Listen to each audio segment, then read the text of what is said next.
Crack cracked me. Crack will not make you interested in anything. Will not make you interested in sex or looking good. You would be shameless. Did you at any point in all of this try to stop? Why? Why would I want to stop? You can prostitute yourself for crack.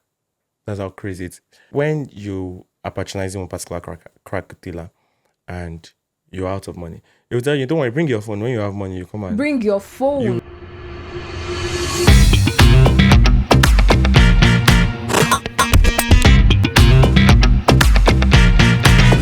This is a safe space.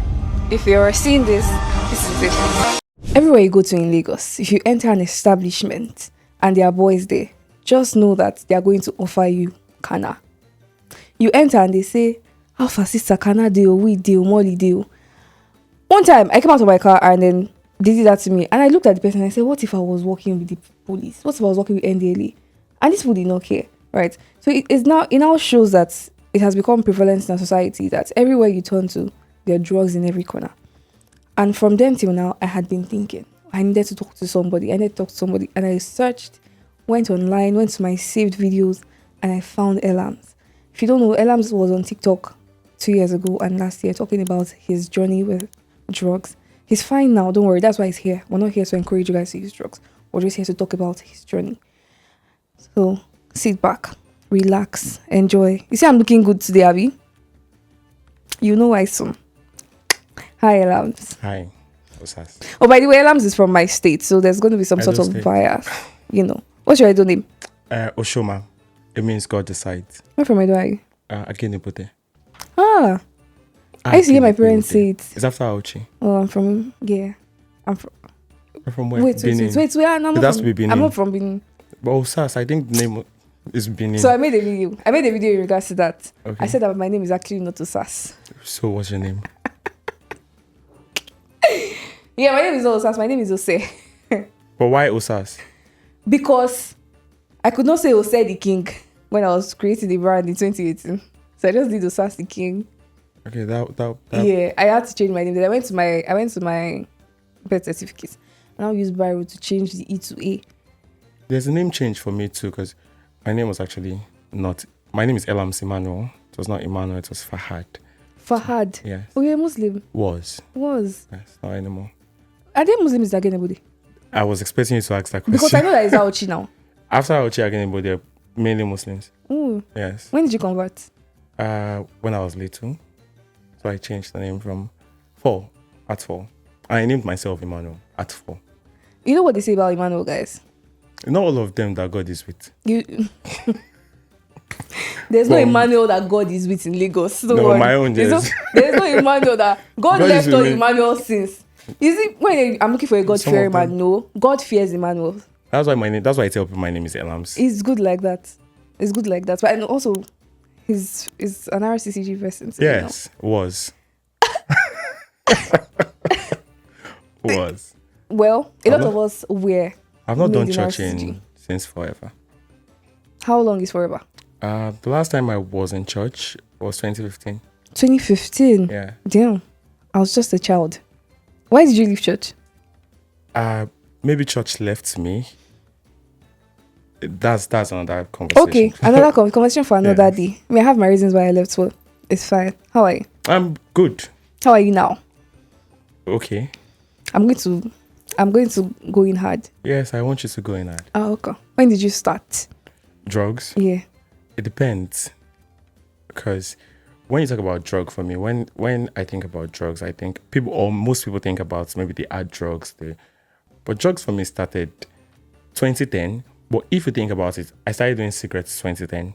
But if you think about it deeply, when I actually started, it was not 2010. I was a child. So people always think that when you start drugs, you just wake up one morning and start drugs. No, it does not work that way.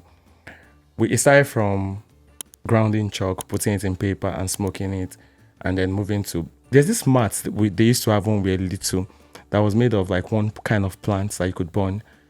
Started from there, and then cigarette spot there, because I was exposed to that kind of environment growing up. And then 2010, I had my first cigarette. How old were you? I was old enough. In 2010? Yes. 2010, I had my first cigarette, and I smoked cigarettes from 2010 to 2023, which was just like 2 years. 13 years. Yes, I smoked cigarette for 13 years. 13 years. Yes. Are your lungs fine? I hope. Grinding chalk and putting it in people. I think we all did that. Yes, we all did that. I did. Does that make me an...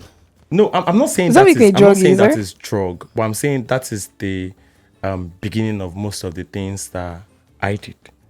So the kind of environment I was exposed to. My dad might even be smoking right now, because my dad still smokes till tomorrow. The kind of family I was raised in, it was a norm. The men in my family smokes, and but I always used to say when I was growing up that I would never end up like that. Look at me. Unfortunately. See? So most of the time, we tend to end up like the environments that we're from. It's rare that you see someone with like get out of one environment and it's not like. Well, things are better now. Of course they are. That's why you're here. So that's cigarette. That's just cigarette. And then there's ref. And then there's tramadol. And then there's codeine. And then there's crack. And then there's ice. And then there's Colorado. And then there's weed. So when did I actually start? After cigarettes, I graduated to tramadol. And then I moved to... What's tramadol? It's a drug. It's supposed to be a pain relief drug. That's not the cough medicine. No, that's codeine. Oh. Yeah. There's a song about codeine. There are so many songs about codeine. Okay. So there's no way we'll talk about drug and drug addiction that at some point it's not going to sound like I'm trying to sell the drug. So, because if I want you to understand the feeling of how drug addicts think or how it makes them feel, it's going to sound as if I'm trying to sell it. And there are some people that still look at me and be like, no, it still does drugs. Because there's a way I will explain drugs to you that you would want to try it.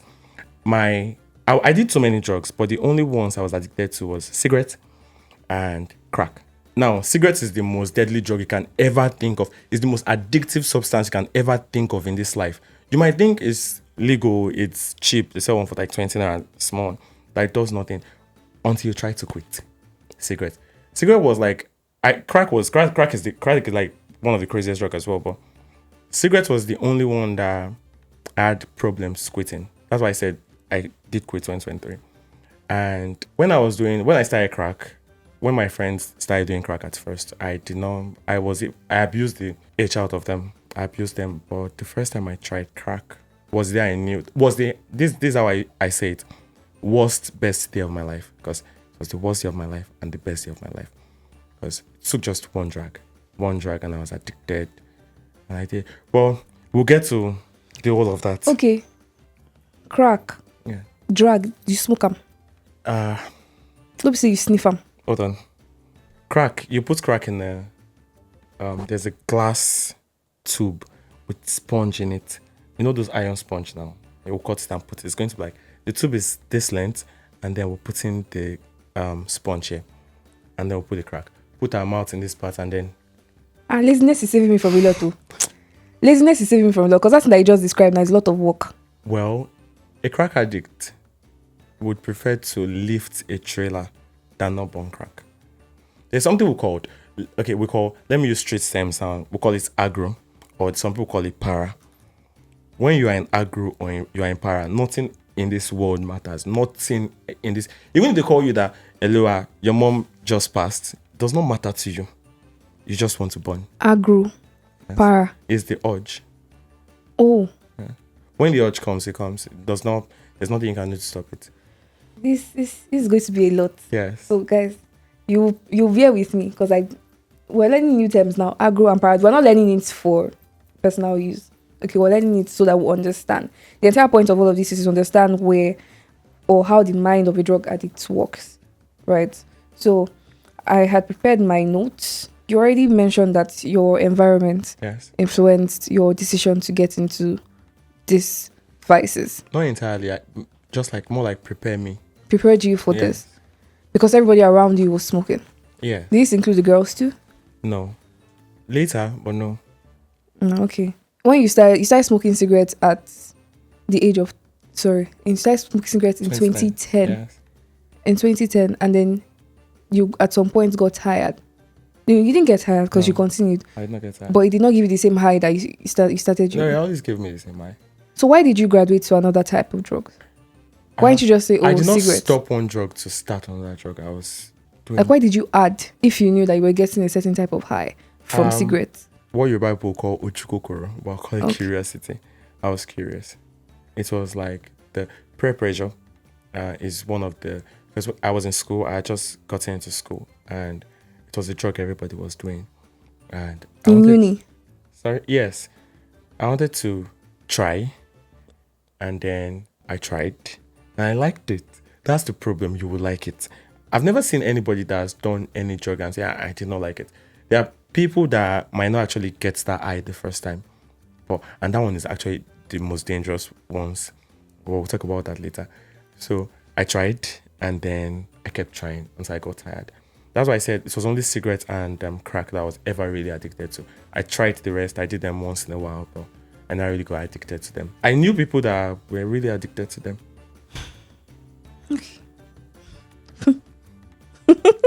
I'm sorry. You knew people that were addicted to them. You're Yeah. surrounded by those type of people. Yeah. Did you at any point in all of this try to stop? Why? Why would I want to stop? Like self-realization. Say, that I'm saying now before your final. Yes, why would I want to stop? That was the question. Why would you want to Yes, stop? why would I want to stop? I was feeling the kind of way that I've never felt before. I don't think you would not understand. I'm trying to think of the best way to put it to you. How you feel with drugs, you've never felt that way before. Like, drug is so sweet, you would have no reason to stop. So I had absolutely no reason to stop. I was enjoying myself. The euphoria was everything I wanted. The feeling was out of this world. You cannot explaining how it felt is like explaining toothache to someone that's never had toothache before. So drug was like the only reason. I at one point I was telling my friend that, bro, I don't want to do anything again with this life. In this life, let me just be taking crack, only crack, and I was okay. So I had no reason to stop. Why? So the reason I ask is because you mentioned that you were also in the church system, and Yes. I know how the church system is set up. I know that speaking from someone that was in the church system, right? When they want to do deliverance services, they'll set the tone, make you admit the things that vices that you're into, and then they will try to get you to stop. You understand?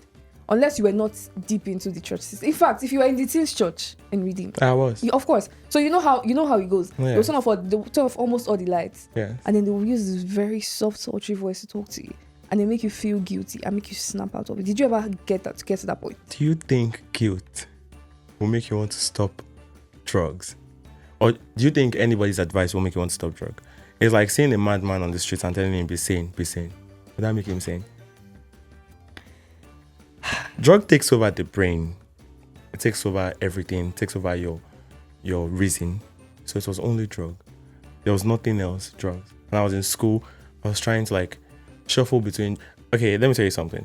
There was a time we're having, in my finals, we're having this GNS, and because I did mechanical engineering, running this GNS in my final, and there was crack in the car.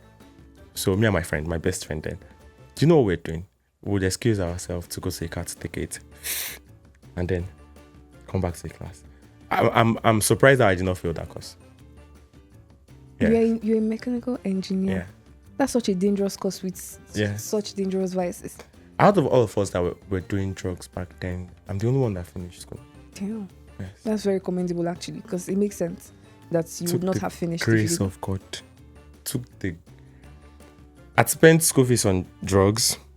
Spent we did drugs to the extent that you start begging. We're shameless. We did drugs to the extent that there was a time we would lodge the crack dealer with his wife in the hotel for a long time, and then we'll be in there just so we have access to him. Because the thing about crack is, if you're taking crack by 6 a.m. in the morning throughout that day, that's the only thing you'll be doing. That's the only thing you'll be doing. One time, I and my friend went to Ellam for a program. We're supposed to use like 3 days.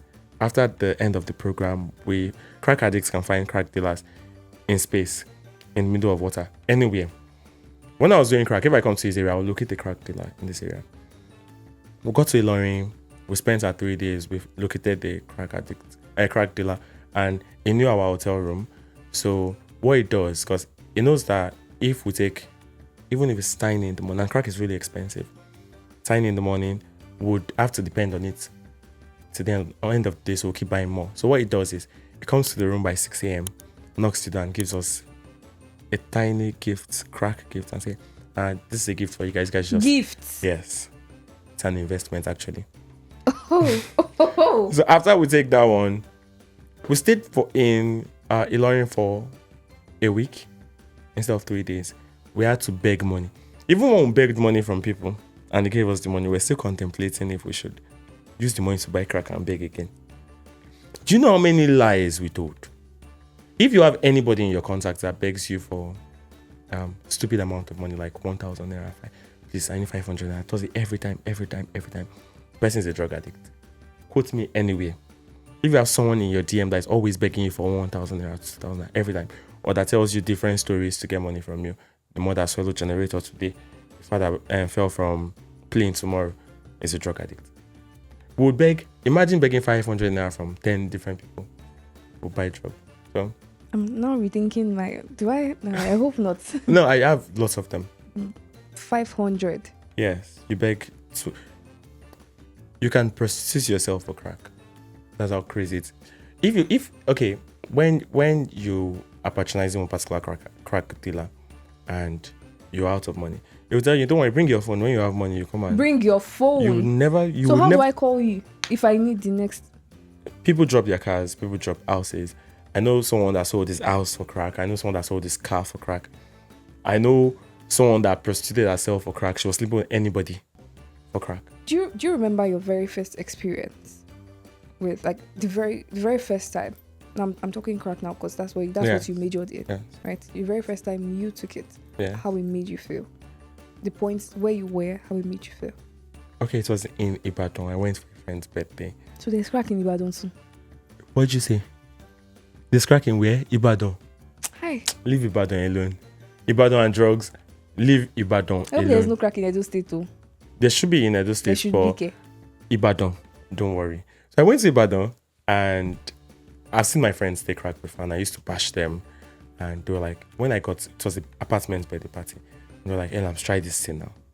And I was like, they were like, just one. I was like, okay, let me just one. So I almost ruined my life. When I tried crack, I never knew they were trying to set me up. Now, in the sense that, not in the sense you're thinking. They're trying to set me up because they were out of money and they needed to buy more. And they knew if I tried it, I would empty my account. And it worked. I did not sleep. I was begging them to call the dealer. The first time? Yes, it was the first time. Some people, it did not happen like that, but most people I know it's the first time. Always the first time. But it was not like, it did not feel like a bad thing. It was not as if I was high and out of my mind. I was still sane. I could still make the right decisions at that point, but it was too sweet. I wanted to experience it again. What was that? Bring it again. I'm so sorry to interrupt your watching, but I need you to subscribe. Some of you are watching, but you're not subscribed yet. So I need you to click that subscribe button and subscribe to my channel. Okay? You can go back to watching the video now. Enjoy. And they did. I took crack to the extent that I was shaking. Like, my mind was telling me that, bro, you go die, you. But I was still taking. I would be like, just one more. I was shaking. Crack will not make you interested in anything. Will not make you interested in sex. Will not make you interested in brushing your teeth or combing your hair or looking good. Do you know the closest I've come to shaking is pre-workout? Pre-workout does that. And coffee. Yes, it does that, but not like that. So somebody said that coffee is similar to taking drugs. I mean, I fight that every time. I don't know. If coffee is similar to taking drugs, then I think person just wanted me to stop taking coffee. No, yes, I think so. But I know that I taking the first time I took pre-workout, my body was shaking. I had to, it was itching me, so I had to work out, and so that it would leave my body. Yes. So if you're saying that, if that's how crack is, then it's have been better. I mean, shaking like you're going to die. So sorry, shaking like you know you're going to die. If you continue. If you take crack and you feel like you're going to, you feel like you're almost dying.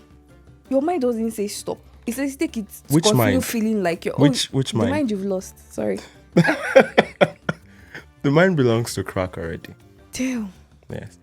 There was a time, let me tell you one story. The scariest, the closest I've been to dying or running mad. Either of the two. So I was with my friends taking crack. We're in the room. And we use a stem to smoke crack. And then, have you heard of Colorado? Yes, I have. Yes, that one is on that crazy drug. So, normally, crack, the sponge is supposed to be here. And then you fill this part with crack.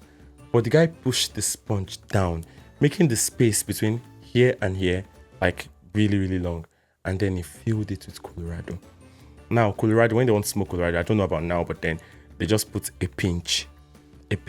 But he filled it with Colorado because it was already high. So he passed it to me. I thought it was crack. And then I bounced and I dragged it. Everything burnt instantly. By the time I released the smoke, I was gone. I was not on earth. I lay down, but I was falling. I was on the bed, but it felt like my body was falling in my body. My eyes were open, but I was seeing colors. And then I was trying to... The thoughts I was having, at school, they're saying you come. See as just kill yourself. And then I thought about my mom. The moment I thought about my mom, I forgot my mom. I was thinking about my brother. Anybody I think of, I was just losing memory of that person. In my mind, I was like, bro, more Ellam, you don't let her mad. The doctor says it's fine, but you let her mad. And that should have been the point where I'd have said, okay, that's it. But no, I kept on doing it. That Colorado did that to you? Yes. That's Colos? Yes. Right. Colos is the craziest. Crazier than crack? I don't know. Because I know that the very first time I saw anything relating to Colos was on Twitter when they were beating some people and pouring water on them so that they would come back to their senses. The people beating them are also yes, obviously. It confused me so much because I don't think you should beat anybody that much. Yeah. I know of a story where they beat the boy to death. If you touch me, I'll Why are you going to beat me because I say I am not keep person? And then they tie some people just so they don't injure themselves. Yep. Some people need to be tied down. There's no pleasure in that. Okay, I'm probably speaking from a very privileged point of view, and I agree. I'm going to. Have you had accept toothache my before? privilege. Have I had toothache before? Yes, I have. You know how painful it is. I know. Some people argue that other things is more painful than toothache until they experience toothache. So you're speaking from a place of ignorance and privilege. Yeah. I accept. It's a good thing, actually. No, I agree. I totally agree. My brother told me a story because my brother is the better version of me. Your brother never smoked? It never smoked. And it was the same environment as you. So yes, it's not an environmental thing. That's why I told you it's more of like a curiosity thing. So my brother is the better version of me. He's book smart. He's everything. He's complete. So he said in school, they gave him, I think, popcorn made out of weed. I don't know how they made it. He explained his experience to me in details. And I was just laughing. Because after all that happened to him, he said he would never in his life try it again. Well, me on the other hand, I wanted to. You went to try the popcorn? Yes. You're such a curious person. Yes. That's so crazy. I know. Wow. Why you want to try everything? Because I'm curious. You're too curious. Yes, it's a problem. And as time went, your tolerance for all these things increased. No. I'm like, I don't drink. I never drank because if I drink like one tiny alcohol, you carry me home. So my tolerance never increased. You're lightheaded. Yes. The only thing that I felt like I had the capacity to was crack. Because crack will not make you high. How weed will make you high. That'll make you misbehave. No. Crack will make you happy. Like really happy. To make you sad. But you'll not be worried about this. You'll not be worried about anything really. You will tell people your secret. You would be shameless. You will not worry about your future. Because there's no future. It's just the next hit. And crack does not, after you burn crack, it will last for like a few seconds. So you want the highness again. And these crack dealers are very smart. Very, very smart. They know you would regret your decision after smoking and you want to delete their numbers and blah, blah, blah.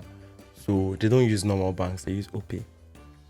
So you never forget them. Yes. You always have the account number. And even when you decide to delete it, My crack dealer used to wish me happy new year, happy birthday. Used to call me to check up on me. Talking My crack stage. dealer still called me last year. Mind you, I stopped crack 2021. His name is Ridwan. But Ellams, let's check up on. Bros, leave me. Leave me. And so I was talking about crack on my TikTok, and I talked about how crack will make you lose weight. And the lady was like, she has been hearing about this. She wants to lose weight. She wants to try. Jesus.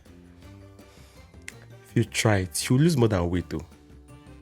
You'll lose your mental health. You'll lose your families. You'll lose everything. You might even lose your life at the end of the day, because the end result of crack is either madness or death, or sometimes both. So, and stopping it is one of the hardest things you can ever think of. Did your parents know that you were doing crack? No, my dad knew I was smoking. At one point, me and my dad were smoking cigarettes together. So. You were bonding. Yeah, because we're never really close growing up with cigarette. But I don't smoke, I don't drink, but my dad still smokes and drinks. We'll be fine.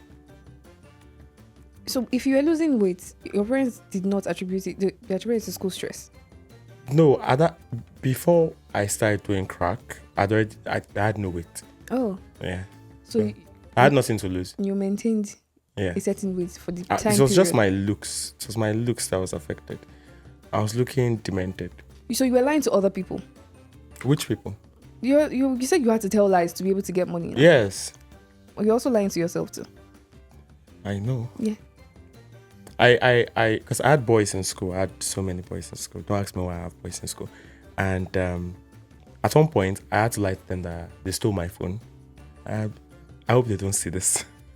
I told them they stole my phone. And talking about boys now, I had some boys in school, like, they were doing crack. They were younger, really, really younger. They were doing crack, they were doing colos. But there's something I really admired about them, and they were one of the reasons I stopped. One of the major reasons I stopped.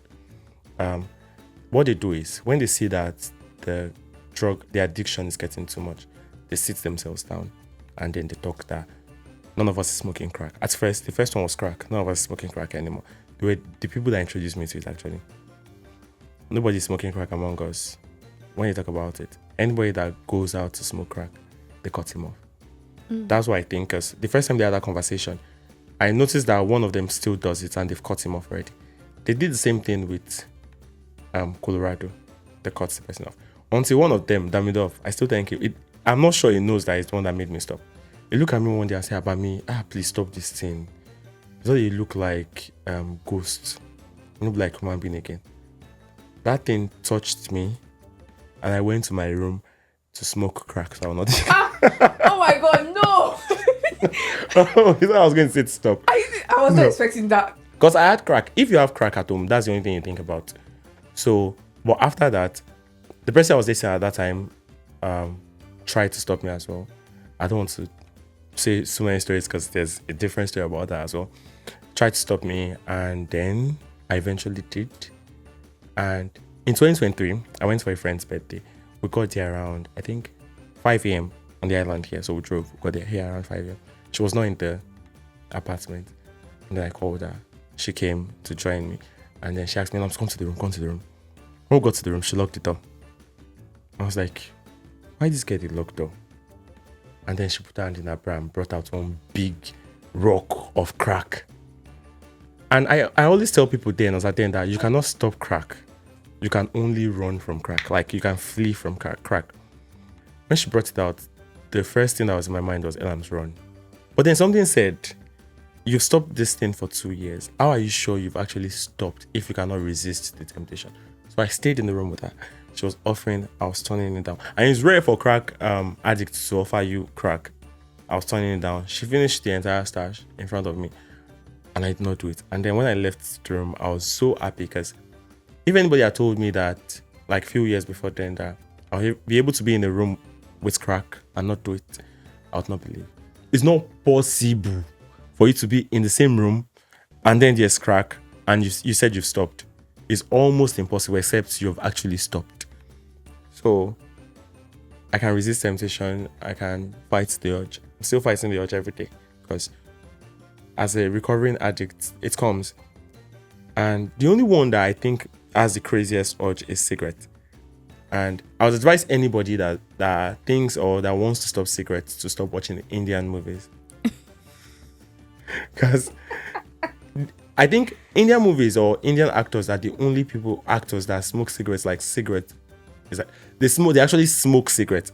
When you're watching American movies and sometimes they might drag it and inhale and then you will not see any smoke. But Indian people, they will smoke this cigar. You go see as they smoke up. It's going to bring back memories. So while I was fighting I used to love Indian movies. While I was fighting my cigarette addiction, I cut off Indian movies for a while. But now, I can be in a room where they smoke cigarettes. I can be in a room where they smoke crack, weed, whatever, and I'll be fine. Indian movies. I have other reasons for it cut off Indian movies. Well, cigarettes is reason enough. Do you ever feel powerful while you're taking crack? You don't really care about anything when you're taking crack. You didn't feel in control? No. I was enjoying it. For real. Pleasure. You're thinking too much. Am I? Yes. Because I would assume that... You're thinking like a normal person. Okay, fine. Because I would assume that, if you're obsessed with power, it would give you more power. Nope. Not to me. It didn't make you feel superior? Nope. Just made me feel I just liked it. I just liked how I was feeling. I was just enjoying myself. So I had somebody share her story on Instagram, and then she said that she got introduced to crack by her best friend. First of all, I want to also point that you also got introduced to crack by your environment. So I want to ask, I want to make a statement that you're free to refute, right? Mm-hmm. Do these addictions are always introduced to you by people that are super close to you? Yes. Not strangers. Not strangers. Always people closer to you. Okay. No stranger will introduce crack to you because they don't know who you are. It has to be friends.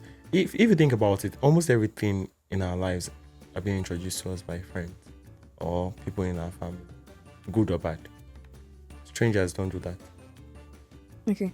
So she said that she used to live in Enugu State, right? She used to live with and she lives in Enugu, and then she was somewhat privileged. She's in Lagos now, right? She used to live in Enugu, then she's from Enugu to Abuja. She's in the UK now. Okay. Right.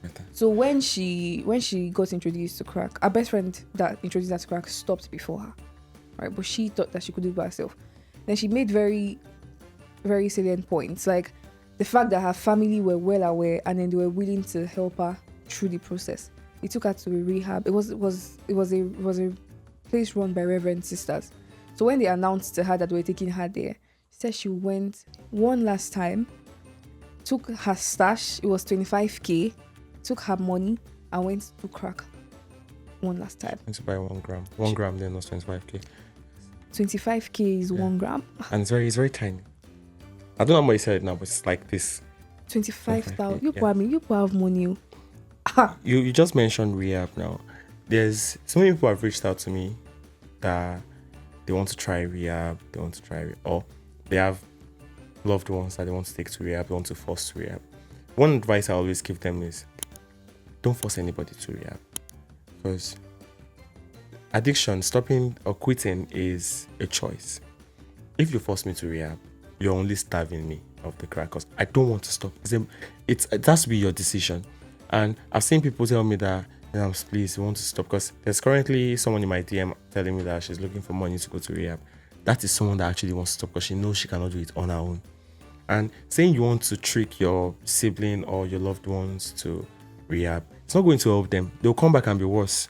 Because one thing about drug is that if I used to smoke 1 pack a day of cigarettes, for example, some people will say cigarettes is not a drug, but they should go and do their research to discover it's a drug. If I used to smoke 1 pack of cigarettes a day and I stop for like a year and I want to go back, I'll start doing 2 packs. Yes. To make up for the lost time. You just feel this hunger. It's not be enough. You start doing more. It's to get crazy. So rehab, you don't force anybody to go to rehab. But she agreed to go to rehab. Because she agreed. But she still went on to do one last. And because she knows she's not going to get it anymore. Everybody did one last. This is my last one. After this, I'm not going to. But when she came out of rehab, she continued. But she agreed. Then she did not really want to stop. When I was going to stop, I asked myself, are you ready to live without it? Are you ready to actually live it alone? And then there's something I used to say to myself, Ellams, is that this thing is your Oga or you are his Oga? You have to let it know who is in control. For a long time, it was always, this is my last one. This is the last one. It was the last one for so many years. Yeah. And this was actually the last one.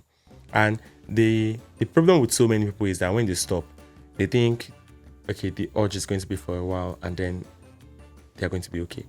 You're not going to be okay. But you're going to be okay. It's going to get easier. That's why I tell people. One day at a time. Don't worry about tomorrow. Just stop for only today. And when tomorrow comes, stop for only that day. And if you keep living like that, it's going to be easier. It's easier now for me. I get the urge once in a while. I dream about it too. I dream about smoking sometimes. But I don't smoke. Do you ever lose friends because of your addiction? I lost friends, but not because of my addiction. It was because of my addiction, but not in that sense. I lost friends because I wanted to quit.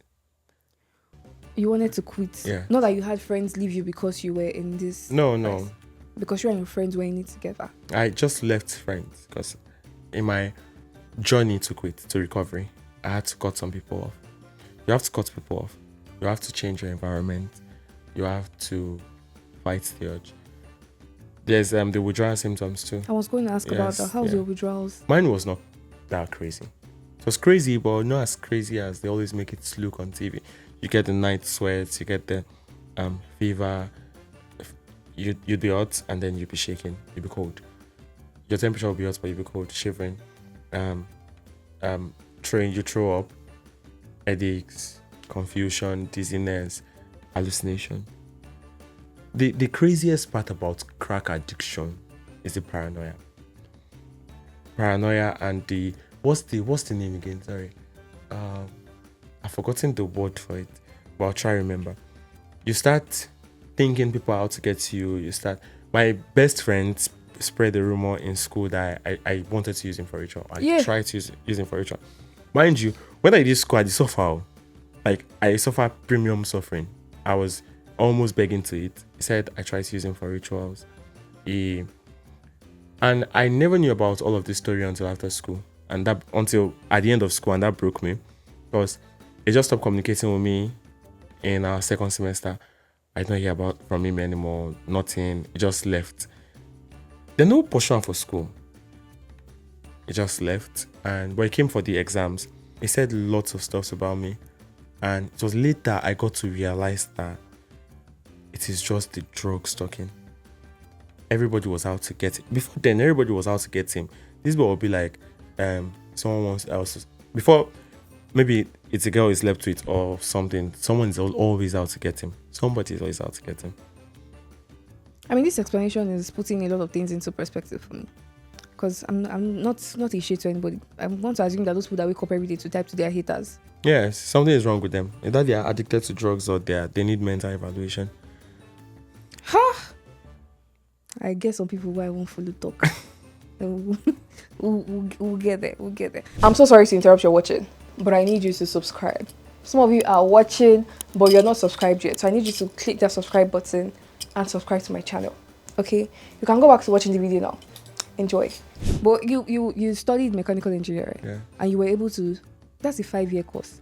Yes. You were able to stay grounded for 5 years. Yeah. Were you grounded, first of all? I don't know what that means. Like, I know what it means, but it was on and off. But I finished school, Sha. Are you practicing? No. Why would I not want to practice engineering in Nigeria?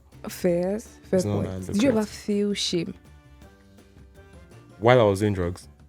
Like looking at yourself in the mirror. All right. Because it's undeniable. Have you always been this fine? No. Good. So did you ever feel shame? No. I was proud of myself. In spite. I was addicted and proud. People deal. People deal. Because I know that somehow, some people would have their self-esteem affected by this. Everybody around me were doing one drug or the other. Everybody around me was going through the same thing. Everybody around me did not really see me. That was a community. Yes. Damn. If you would say. In Ibadan, it was a community. Yeah. As of 2020, that COVID period, I had not heard anything about drugs before, about crack before. But in 2020, it was everywhere. Everybody was dealing in drugs. Everybody was smoking drugs. It was crazy, especially in Ibadan. So, do you know how many people ran mad in Ibadan? Do you know how many people died in Ibadan? And it wasn't because of the lockdown. Which isolation now. The lockdown was the heaven for drug addicts and drug dealers. Oh, I see. Yes, people had nothing to do except drugs. I think before 2020, people were doing crack, but it was not rampant. Yeah, so exactly that too. It used to be a thing of shame before. That's why when I started, I said everywhere you turn to, there's somebody offering you some type of drug, right? Colos, asking you if you want Molly. Until today, I don't even know what Molly looks like. And I would assume that Colos is wrapped in, is the same way they wrap weed, right? But I don't know what Molly looks like.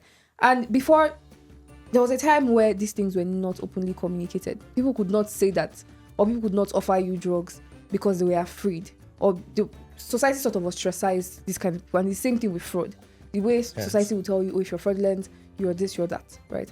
So you people looked at those people like they were the lowest part of society. The same society that criticized these people is the same society that is praising them. Let's take fraud for example. Before, people used to then, if you bring a man home and say he's a fraudster, they will ask, what does he do for a living? But now, even parents push kids to date these people because now they know the country is difficult, they know the country is hard. So the only people that are making it easy are these fraudsters. Now, the same with drug addicts. Most of these drug addicts don't look like drug addicts until they look like drug addicts. Like at first, they look like normal people. So there are people that would take crack for years and then they will look normal. There are people that function. The thing is, you don't know you're addicted until you try to quit. You think you're still okay. So there are people that look okay, and it is these people that we introduce. Like for example, if I'm meeting someone I've always looked up to, and is introducing me to drug, I would want to try it since it's looking good, it's clean, it's fresh, it's making it. And so, what's there not to try?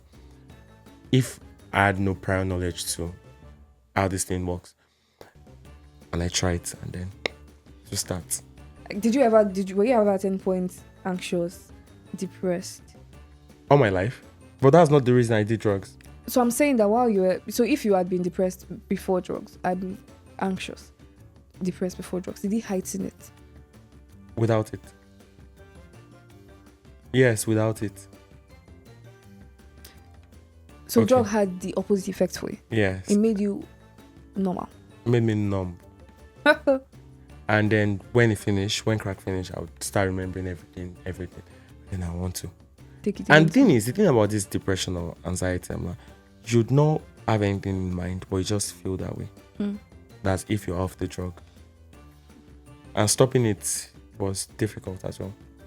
Made me depressed. So you're using it to run away from your emotions? No, I was not using it to run away from my emotions. I was using it, and then my emotions were running away from me. Yes. I don't want to use depression because most drug addicts will always tell you a sad story, or they'll always tell. No one wanted to start. I told you there's no sad story because there's excuses. This is why I don't want to. This is why I did. This is why I started. No, mine was ojukokuru, curiosity. And you never went to rehab? No. You stopped on your own? God. Oh, okay. I'm not religious, but God. Shout out to God. And my mom's prayer. I had to sit myself down to actually talk to myself because my mom, I don't want to disgrace her. Because the kind of area I grew up in was not those small community that everybody knows everybody. Everybody's. So everybody's always waiting for your downfall. So I did not want to disgrace her. So I had to. She and God. I mean, there are people that, of course, your story is quite different. Yeah. Because when you were sharing your story on TikTok, I knew that you must have taken a lot, right? Yes. And to be fair, I looked at it like you probably did not care if anybody was going to judge you for being a shameless. I don't think shameless is the word. I think that it would stem from the fact that people would feel like you're. Do you not understand how difficult it is to come online to tell people, Oh, I used to do crack. Oh, I used to. It's even difficult for me to come online and tell people that this is what I ate today. So imagine that. I don't know. The thing is, I don't even know why I started. Okay, I think now this is it. This is it. I used to always say that when I have my child, I'm going to stop. That was my excuse. And then I think that's the first feature I pinned on my friend. The guy that came with me. He called me on the 31st of December. Ellam, Alpha, my wife don't born no. And I was like, okay. I rushed to the hospital, and then I thought about it. I was like, I don't have to wait for me to have a child to actually quit. This boy is actually my child. So I went to, just like your friend went to buy I bought a pack of my favorite brand of cigarette, and I smoked everything, all of it, in the hospital. And Man, so you tired to drive. no, You know go tire. I said I smoked for 13 years. They were already calling me the name of the brand of cigarette I was smoking. That was my nickname. If people offended me in school and they want like maybe, they will buy cigar. They will tell you, go buy cigar for Ellams. Yes. Not even schnapps. The first thing I do very early in the morning is smoke cigarette. Smoke cigarette before I eat, smoke cigarette after I eat, smoke cigarette in school. I'll be in my friend's car inside school. I'm going to smoke cigar. When the urge comes, it comes. When I was doing the vaccine job, if there's a rule for someone to smoke, Ellams. Call Ellams. Don't worry, he has cigarettes. Just call him. Always me. And cigarette has no shame. At least crack, you hide to smoke crack. Hide that exactly. Cigarette, you can smoke cigarette. I smoke cigarette. Every Sunday, I would go, because I don't want to smoke in the house. So I would walk to the other street. I'll sit down. I'll be smoking. There's a church right in front of me. My friends are attending church. Will be like, Ellam, Safa. I'm more weary. You don't smoke cigar again. Like, I smoke cigarettes to the extent that if you don't see cigarettes with me, something is wrong. There's always cigarettes with me. Always cigarettes in my side bag. Always cigarettes in my pocket. So. I mean, your story is quite different, because I know that there are people that no matter... And shout out to... Also, a very big shout out to Pastor Tony Rapp. Yeah. Right? He was one that exposed me to these situations where, you know, you had people that he had tried to change and they would always go back. And I was watching on the screen and I was so frustrated. I was so frustrated for him, because I'm like, this man is really, really trying. It's not their fault. I know. It's not easy. I know. I used to live in Fadi. Fadi is the side of Mushi. So do you know how difficult it is when someone is crying that they want to stop something? When you are crying that you want to stop drugs. Like, imagine me telling you that I'm sharing tears, please help me, I want to stop. Do you know how difficult it must have been for them before they reach out to you to tell you they want to stop? I get that all the time. There are kids that will tell you they want to stop. They will beg you. And then you'll be looking... Kids? Yes. Kids. You'll be looking like, who will I do? When you say kids, you're talking of people my age because you're older than me. No. Kids. I mean, 15, 16, 17. There are parents that message me to tell me they are kids. How do I help? I don't know how to. I can try to tell you how I did. And then there are people that will tell you that, or they'll tell me that you don't look like you did drugs, that you are a jebota, you are this. It's a compliment. Yeah, I'm happy I don't. And there are people that will tell me that he has never done drugs before in his life. Okay, go ask about me. Some people say I've never smoked in my life. That's actually good that I don't look like I have. So I've been ashamed if I still look like I have. And some people say I'm a liar. I like lying anyways. So if that's what they want to believe, then fine. But it happened to me. It's even shameful enough to say that I did drugs than to come and lie about it. So I did. My friend that came with me, anytime we go out, when I was still actively smoking, anytime we go out, maybe we use Taxify or boat and police stop us, they will search him. And he has never smoked a day in his life. He has never drank a day in his life. So I looked like the innocent one, while I look like the guilty one. So you can actually tell by looking at somebody. That's why I see some people, girls who come back from school, they will look all innocent. You don't know they are crazy drug addicts.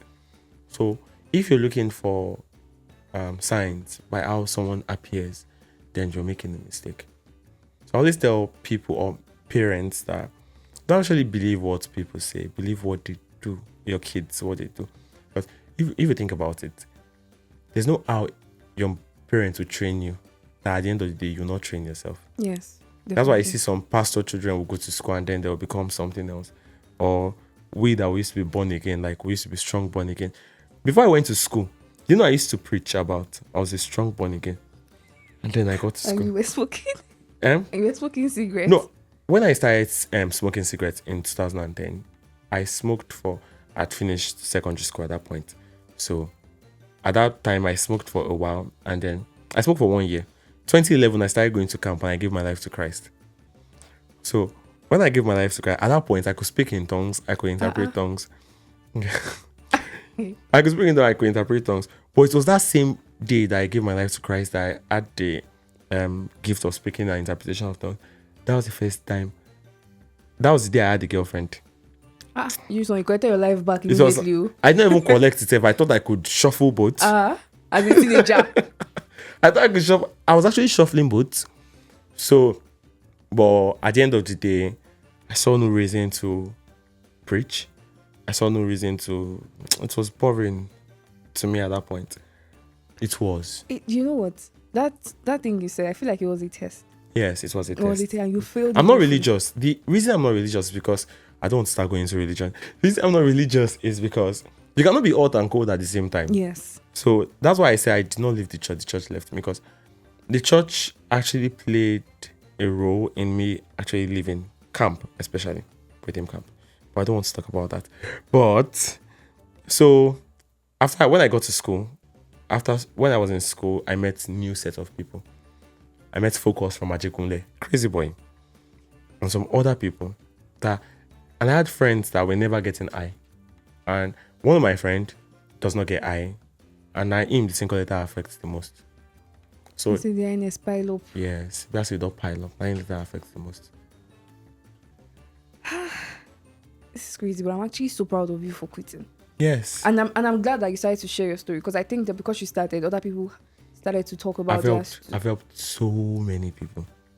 So many people. And sometimes I'll be like, I still get messages where people thank me, Ellam sir, thank you very much. It's not as if I did not really text them directly. Just from my Watch your videos. Yes. I've helped so many people and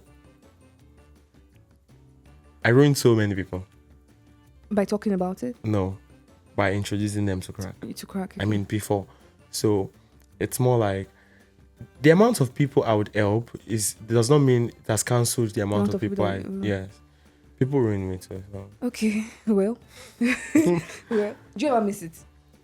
Yes. Of course. It's to be a life I say I don't. I do miss it sometimes.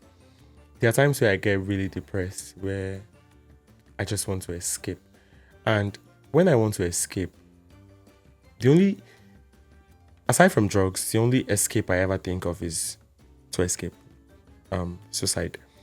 And sometimes I feel the urge to escape, like it's overwhelming. And then I think, crack. But it's not worth it. I tell people I'd rather die than to take crack. Yes. So it's not worth it. Depression will pass. Anxiety is going to pass. Yeah. You have to go through everything you're going through. You go through it, you pass through it. Everything will pass. So why? Do you think you'll be a millionaire by now if you never took crack? I mean, I've never taken crack, but I'm not a millionaire. Nigerian. Being a millionaire is... Being a millionaire is easy in Nigeria now. Yes, because $1 million does not worth anything. Yeah. But do you think you'd be a millionaire if you never took crack? While I was taking crack will make you know how to make money. Yes. I beg you. Because you'll be very creative about making money because you want to burn crack. Why do you think people are very creative about the lies they tell when they're on crack? You get really creative about the lies you tell. Crack might be sold for 25k and you think, now 5 grams could last me for the deal. And then you make the money. You look for the money. Yes. This is quite scary. But you also mentioned that you really cannot usually tell when somebody is addicted to these vices. But I think that there should be a show and tell. Just because I don't think if you ask, and me as a person that I'm not in that community, if I ask somebody do you take crack, I don't think they will openly say yes. No. So how do we show and tell? How do we identify? It depends. If the person has had their first hit for the day, you can tell. But if they have not, they'll be normal until they get that first hit, until they drag the first one. If everybody in this place does crack, we would turn off the AC, turn off the light. We might fit ourselves into one small toilet and be there. Yes, we like really tight space, no breeze. Because there's a way we engineer the lighter that it will be very, very low. So we don't want anything to turn it off. We don't want the smoke to waste and all. So our body not go to one place. Would not be able to sit in one place. Would be moving around, sweating. We'll not think straight. No worries. So you guys are basically hotboxing. Yes. That's so crazy. People that do crack like toilet. My friend is shit. Burning crack beside him. Disgusting. That is so crazy. But of course, we have to learn to not. It's hard to not judge these things. I'm not going to lie. We are Nigerians. We judge everything. I'm not even going to lie. It's so hard to not judge these things, and it's so hard to not feel superior. Yes. Or the thing is, I tell people. Some people say, but you should be able to control it. You can control not trying it, but once you try it, there's nothing you can do about it. I think this needs to be talked about more. I think that there is a drug pandemic in Lagos. Yes, I talked about it, that there's a drug pandemic. Not in Lagos, in Nigeria. In Nigeria. I mean, I'm only going to speak for Lagos because I live here. There's a drug pandemic I in used to watch videos of people addicted to fentanyl in the US. Yes. Right? And how, they would fill up the road. And I used to say, I really hope we never get to this. But I think we're getting there. We've gotten there. You've not just gotten to the trench part of maybe Lagos. And I used to tell people that I think crack was pumped into the society for a reason. Maybe to silence the youth, because that's the only logical explanation you could give me. Because crack cannot be this rampant in the society and they are not doing anything about it. Oh, there's NDLA. Oh, yes. Spare me. NDLA are only going after the successful drug dealers. The average person on the street is a drug dealer. You can just...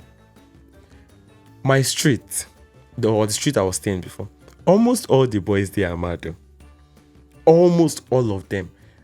I went to the area, they were telling me, this one, you know this person. I'm like, yes, you don't mad though. Hi. You know this, you don't mad. After they told me that story, I was driving home. And then by the time I look, I saw my childhood friend was already mad on the street. Like, almost all the boys in my Agige, Abulegba, you see, I knew someone, I hope he does not see this. Not someone that came from Kenya, gold earring, gold neck.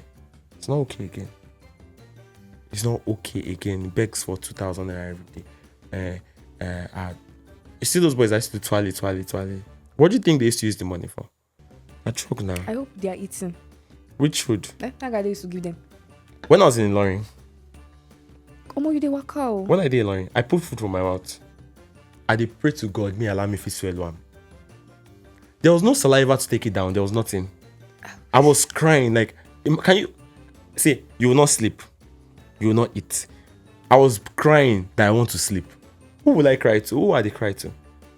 I was crying that I want to sleep. I was begging God to let me eat. I was not eating. Show me shaggy.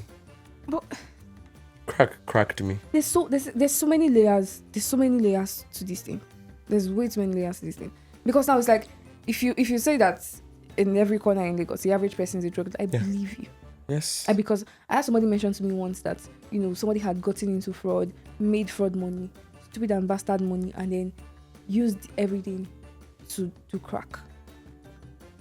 So it's like all of them have a very similar, everybody has similar stories. You're selling your houses, selling your property, selling your gold, selling everything just to do crack. They're selling it for very... Yes, cheap.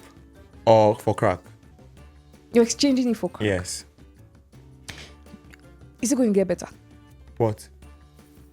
Society. Which one? The crack one. I don't know. Are we ever going to run out of crack? The only thing, I think the only solution is to like cut it off. There's not enough rehabs in Nigeria. Even the rehabs that are in Nigeria, what do they do? Make money. That is all. Very few people have gone to rehab, and in my entire group, only one person has gone to rehab and it's okay. Only one. And there's so many people in the group. Just one person. Very fine girl. There are people that went to rehab 2-3 times, came back worse. It's not looking bright. No. It's not The way they treat people in rehabs in Nigeria, they treat them like mad people. They treat them like prisoners. So, and that would not work. Even abroad self, even the area self does not really help. So, I don't think they fully understand this drug addiction thing. So at the end of the day, whoever wants to stop drug has to decide that they want to stop. Some people try, some people decide it does not work. It's a God be with us thing. No, because there's no way to go from here. Because if you say that you cannot make somebody stop, No, you cannot make somebody stop drug. Even if you talk to them and they listen, it has to be their decision. I really hope nobody's going to watch this and will be doing crack. I really hope. Oh, yeah. People that are going to be watching this and burning crack and they go there. They go, letting this on the talk. Because some people don't know they're addicted. Try stop soda. I did try to stop soda, and I saw that it was very difficult for me. And so I understand.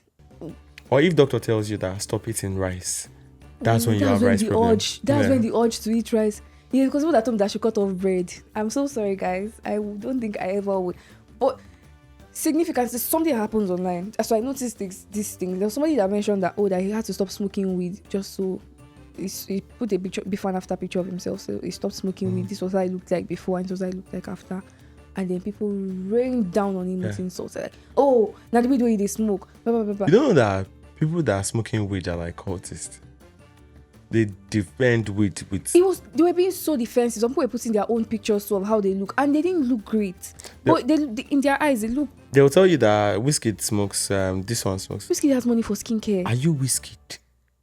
You are staying in Otta. You are saying whiskey. Are you whiskey? You never chop belleful. You don't. The food you eat, you buy mama put, and then you spend all your money on weed, and you are saying that whiskey smokes. Whiskey can wake up one morning and say he doesn't want to smoke. If Whiskey needs rehab, he has a team. If he does that, if he stops smoking, do you think people that are looking up to him will stop, or they'll just find a new mentor? People use people as an excuse to do things, not because they. Oh. Yes. When you be like, for example, Whiskey smokes, that's why I'm smoking. Does not. You're an adult. Come on. Even if you're a child, you cannot use. I don't have role models in anything. It's not as if I don't want to. I cannot, because I cannot understand your struggle. Nobody knows why Whiskey smokes. So you using Whiskey as an excuse it's not actually smart. You don't use Whiskey as an excuse to make money. You're using Whiskey as an excuse to smoke. Something they do you. You don't use them as an excuse to enter music. See now, your mentor. I slap. It's the same thing with Nigeria. Every time say look at other countries, but you're not doing what other countries are doing. We like. I was in the gym today, and I was looking at one guy, and I was like, because I was looking at myself that this changes Ellam, you're growing. And I was looking at one guy, I said, this guy don't grow, like big past me. All of a sudden, I became very, very small. We like comparing. Yes. This one, that. That's why. Did the gym help you? Does the gym help you? I started the gym last year, so. You started last year? Yeah. I'm so ashamed to tell you how long I've been in the gym. Why? Because after the gym, I will just go mole over chop. It's not really. Anyway, I'm not an expert in that field. No, because I know that you are pretty fit. I try to be. You know you chop about when you finished. I chop anything on my. So what's it going to do me? If I chop one full cow, I'll still remain like this. That's why you're able to get away with doing crack for a long time. But your skin is better. Yes, I'm trying. I mean, it's better than what it used to be. You posted your throwbacks. That throwback, yeah. No, we'll put it. Maybe it would sort of encourage people. Because that your throwback. Man, that period then, they forced me to go back my hair. Press doctor and she must cut your hair today. I don't want. Dude, because I was not brushing. I was not. Affected my teeth too. You didn't have girlfriends that were forcing you to. Actually, then I did. She tried, but crack will always win now. Let's talk about your recovery process now, because I think that is something that is very commendable. It's very admirable that you were able to by yourself decide that you wanted to stop and then stop. I mean, there are people outside here that, of course, they're looking for ways to stop. but cannot stop, or would see your videos and say, okay, if you can do it, I can do it. Because I know it takes a lot of willpower. Yes. And I think that I genuinely feel like taller people, I'm sorry, I always have this bias. I always feel like shorter people, because of how small we are. Same thing with the gym. We can't lift. Our range to motion is very low. You guys are stronger. You are stronger, but because we can't lift higher, right? So we don't get to build as fast as taller people can. All right. So I feel like as a tall person, it might have helped that you stopped very fast. I don't know. It's part of that would have been nice if it was about height, but unfortunately, it is not. So I mean, from where you're standing, I feel like you should be able to see the bigger picture. Yes, but you discover a picture is not as big as you think it is. It is big because you are not tall. Oh, okay, fair. It's very, very, very, very. No shit. I'll take anything as long as we pass the message across. But since your recovery, of course, I know that people have spoken about withdrawals, and I know that you must have faced that.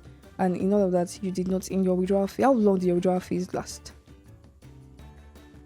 Still ongoing. I'm still withdrawing. The symptoms you're talking about. The symptoms, yeah. I think it was like 2 weeks. 2 weeks? Yes, it started getting less. It was not as severe. And it's always worse at night. It was always like severe at night. But the first 3 days was crazy. But the headaches, the confusion, the urge was crazy. Lasted for like 2 weeks. Or more than 2 weeks if I'm not mistaken. But after then, sometimes I just think about the drug and then I start getting the feeling of the withdrawal or whatever again.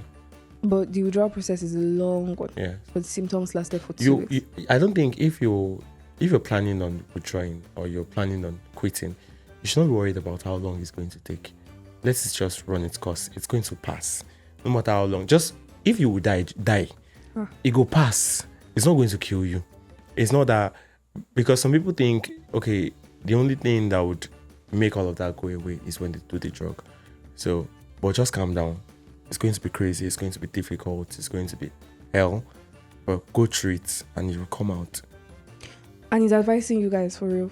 Because it's not just talking, he's advising, because I think, I don't know. There's way too much happening in this country. You cannot talk to somebody and feel like you're having a normal conversation because you don't know what it is that Nigeria is already hard. Genuinely, Nigeria is already hard. You have to assume everybody is. Nobody should ever assume that I'm cuckoo. No, you have to assume because you don't know who is actually cuckoo. You might be having. Okay, there's one time I was having toothache, like serious tooth problem. So I went to the hospital and someone attended to me and was like, "Let me see your let me see your teeth," and put his hand in my mouth. So once after that, I realized that it was not normal. He put his hand in your. What if you beat him? He was not normal. Oh, he himself. Yes. With it. It was not normal. So you have to assume that because at the rates at which there's drugs in Lagos now, you have to assume everybody does drugs because it's very rare to see someone that does not do at all. Now people approach you with the expectation that you do drugs. They'll be like, "Afa, did you go smoke?" Yes. They don't ask you, "Do you smoke or not?" Yes. If you go out, they might just be like, "I cannot deal this one." And why don't people fear that they might be talking to the feds? Because the chances that you're talking to the feds is very slim. Even the feds does it too. Because what if you approach me and I say, "Hey, stay there"? The chances are very slim. And Lagos with it. If you talk to, only let's say 1 out of 10 people don't smoke or drink. Mind you, crack is different from cocaine. Crack is cocaine. It's just that the way you take cocaine, you sniff cocaine, you burn crack. Okay. I mean, did you get a lot of support when you were stopping? From the friends I cut off? Or who? No. No. I mean, you did mention that your mom was a lot of help. She did not know I was doing crack. Oh, okay. I don't even know. She must have seen my videos and not talk about it because our Nigerian parents are. But I don't think she knew I was doing crack. I don't think. Well, I think she suspected I was doing cigarettes because she has very sharp nose. So, but crack, no. I did not seek help from anybody. So you did all of that by yourself? Yes. And that's really not going to be the case for a lot of people, to be honest. Because you're coming from a community, and communities are built with people. And if you're used to being around people, isolating yourself is going to be so dangerous. Yeah. But you did that. And it affected me up till now. I'm an introvert. I'm a chronic introvert. But it's actually good. I don't like to expose myself. I'm very protective of my mind now because you realize that you might think you're strong, but your mind is weak. And once your mind is weak, your body is going to follow it. So I'm very protective of the things I digest, the things I see, the things I let, the people I let get closer to me. I don't have any friend that does drugs. It's not as if I just naturally, it's like an instinct. I push you off. I cut you off. My friend does not do drugs. The one in Portugal does not do drugs. Does not. But when I see that you do drug or maybe you smoke, I will not judge you. When I see that that is all you do, controls you, then I'll cut you off. This is what they talk. Actually, I won't be in the room. The only thing we'll talk bonding about over is drugs. Call coding plug. Call. Not going to help me in any way. Since stopping and since sharing your stories, of course, I think that people would have reached out Yes. to you. Do you ever feel the urge to say you want to do this big? So you want to help people stop on a bigger scale? I wanted to until I started getting people, like, I wanted to do it just to help people, just to spread the awareness and all. And then some people reached out to me that, do you know you can be making money out of this? No, it's not. How did they do it? I don't know. How do you make money out of it? I told you I was not even interested because it was more about banking on people's problem. So I don't understand. So if They did not care about the you're story. not the one selling the drugs, you're just trying to help people recover, Yes. and then you can make money from that. Yes. That's a thing. I don't know how it was. So it was shady. It sounded shady. It's because it's going to be very Yeah, shitty. sounded shady. So Because I feel like to do that you need to keep people in that do space. you know when people are desperate, you can sell them anything and they'll buy. So imagine someone coming up to me and telling me that, okay, want you to help us market this drug that's going to make people stop crack. So many people are going to buy it, Yes. but it's not going to work.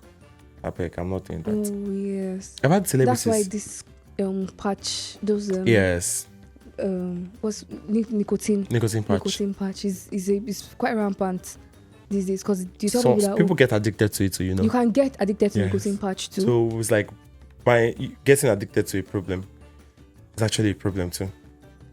So it's just series of problems after problems after problems. I would really like to help people on a like much larger scale. I've had people reach out to me. People reached out that I should come and do talks in rehabs and I think all. you should. I'm trying to. I think you should. I'm very lazy. I get that. Very But lazy. I mean, because I feel like if people look at you and say, if you can, then maybe I can. That then would be really something. Normal people will look at me like the poster boy for drug addiction. But I don't mind anyways. I stopped the content for a while. I think the last time I ever did something was June. And I'm thinking of starting again, but I don't have the motivation to start. But I'll try. I think your motivation should be your friends I grew up with that are not running mad. Well, it is what it is. How can we help? I don't know that I want to talk to anybody that is high. That they won't beat me.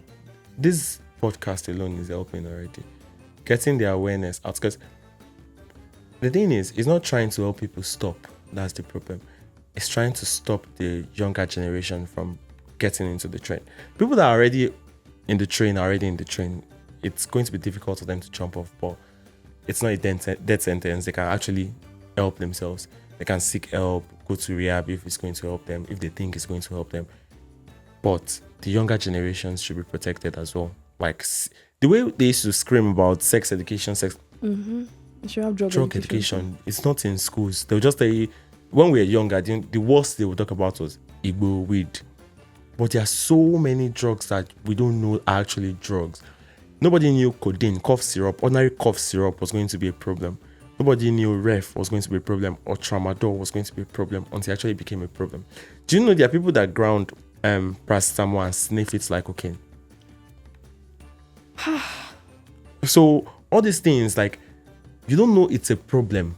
Like, if you don't know something ever exists, trying it's not going to be a problem. But if you've always been told that if you have sex, you get pregnant, or when we're younger, then they'll be like, if you touch any girl, she will get beleo. The same for us. Yes. But nobody says if you smoke. Nobody talk about addiction. They only talk about don't smoke Igbo. And as younger generations are saying, celebrities, influential people doing these things, and it's going to be a norm to them.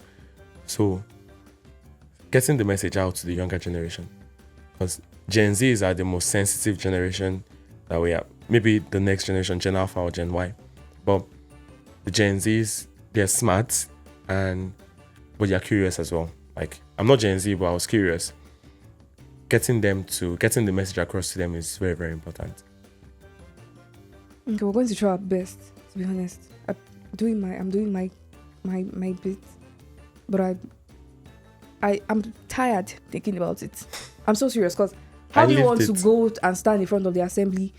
That's a possibility to stand in front of an assembly and tell people to not do drugs. But there are children everywhere you turn to. You are not lying. These children on this street, there's nothing for them to do, so they would turn back to drugs. Yes.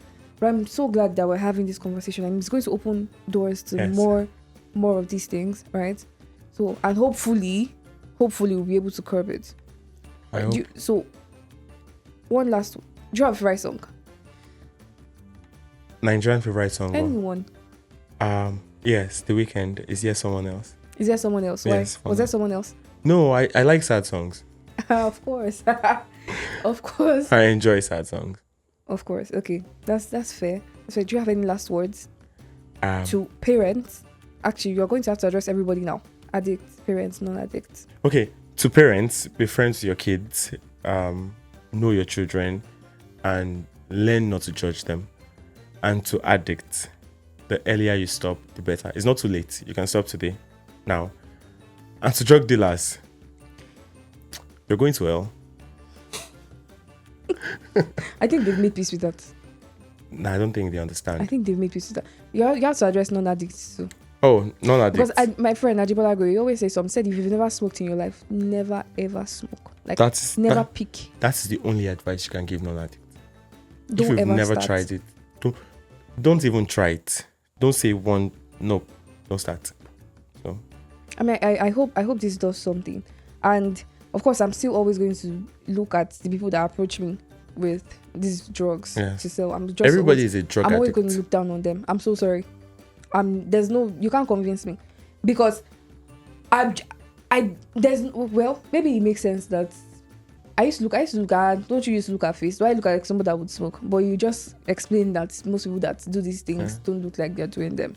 But I'm still going to look down on them, because I don't see any reason why I should be existing peacefully and then somebody's coming to offer me. I think it is good to look down on people that are going to ruin your life. Oh. Do you want to look up to them before? You are not doing anything for me, so I think I'm going to do that. And I really, really, really, really, really hope.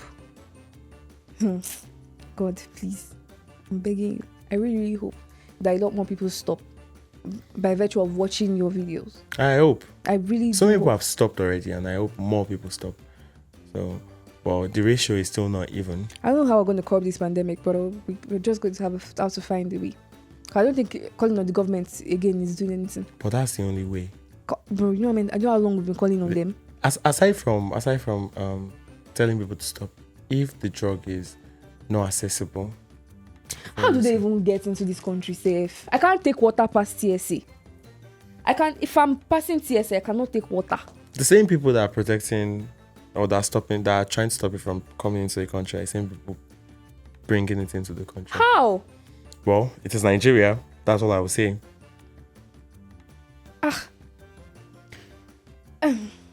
We've come to the end of this. I don't think this is the end.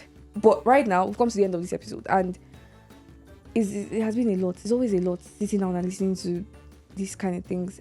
And I just really genuinely hope that you enjoyed. I don't know if this episode is to be enjoyed. It should be. I don't know if it's to be enjoyed. But I brought in somebody that is recovered for a reason. And you can see that in his description, he did not describe. He was very, very. He wasn't vivid with his descriptions. See how he mentioned that, he's sweet. But he did not tell you how sweet. It's because we're being very careful. We're picking and choosing our words. Because we don't want a situation where somebody will say, if he says it's sweet, let me now go and try it. And there are people that think that they can never get addicted to things. Like, yes. They just think that if they try, they won't get addicted. Yes. I don't think you should ever try. I don't think you should ever try. I don't think. Don't try it at home. Nigeria is hot. Nigeria is hard. Arrow is full. Yaba left is full. Yaba left is too full. So I don't think that is something that we should be putting ourselves in these kind of situations for. Right? Society is not going to. Normal people will judge you. Abnormal people will judge you. So I think that if you've never done drugs before, do not start. Like he said, if you're already a drug addict, really, we're going to be praying for you, because that's what me I can offer. And whenever you decide to stop, we'll always be here to encourage you and uplift you. Siska will go to the war room for you. Okay, we've come to the end of this episode. If you didn't, I forgot to mention that you have to also like, share, and subscribe. You have to, so that this can reach more people. Thank you so much, Ellams, for coming, and thank you for sharing your story. And I really hope you get to share your story more this year. I'll try. Unlock your public speaking career this year. We need to hear people like you speak. I'll try. These conversations need to be had. I'll do more. You actually. have to. You have to. I think you're obligated to. I'm so sorry. It is what it is. You're obligated to. Thank you so much. It's nice to be here.